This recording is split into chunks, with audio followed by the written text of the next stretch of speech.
کالے رنگ کا ایک چرواہا تھا، اسود الرائی، رائی عربی میں کہتے ہیں چرواہے کو، اسود کہتے ہیں کالے رنگ کو۔ کالے رنگ کا ایک چرواہا تھا، نام بھی اسود پڑ گیا۔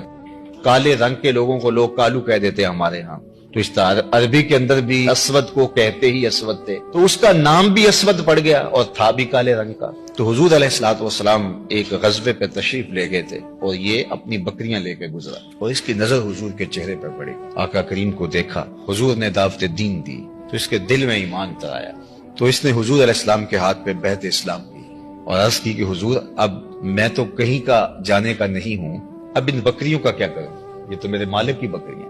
تو فرمایا کہ تم ان کو اس کے باڑے کی طرف ہانک دو، جب آخری بکری اس کے باڑے میں چلی جائے تو تم پلٹ آنا۔ تو وہ گئے اور جا کے بکریوں کو اس کے باڑے کے اندر ہانکا، جب آخری بکری اندر چلی گئی، پھاٹک بند کیا تو واپس آ گئے۔ اتنے میں جنگ کا بازار گرم ہو چکا تھا، گمسان کی لڑائی شروع ہو چکی تھی۔ تو یہ آئے اور میدان عمل میں کود پڑے اور بکریاں چرانے والے تھے، جگری کے ساتھ وہ لڑے، پوری ہمت کے ساتھ آگے بڑھے، لیکن دشمن کی تلوار نے ان کو کاٹ کے رکھ دیا۔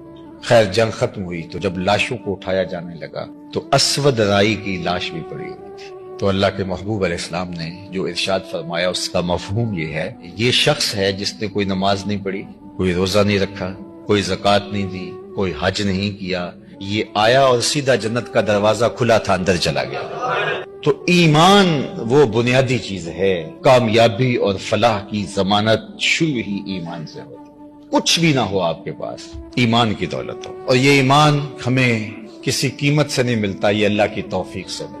بڑے بڑے سمجھدار لوگ ابو جہل کو ابو الحکم کہتے تھے، دانائیوں کا سر چشمہ، بالوں کی کھال ادھیڑ لیتا تھا، معاملہ فہم تھا لیکن نہیں پہنچ سکا۔ یہ تو سودے قسمت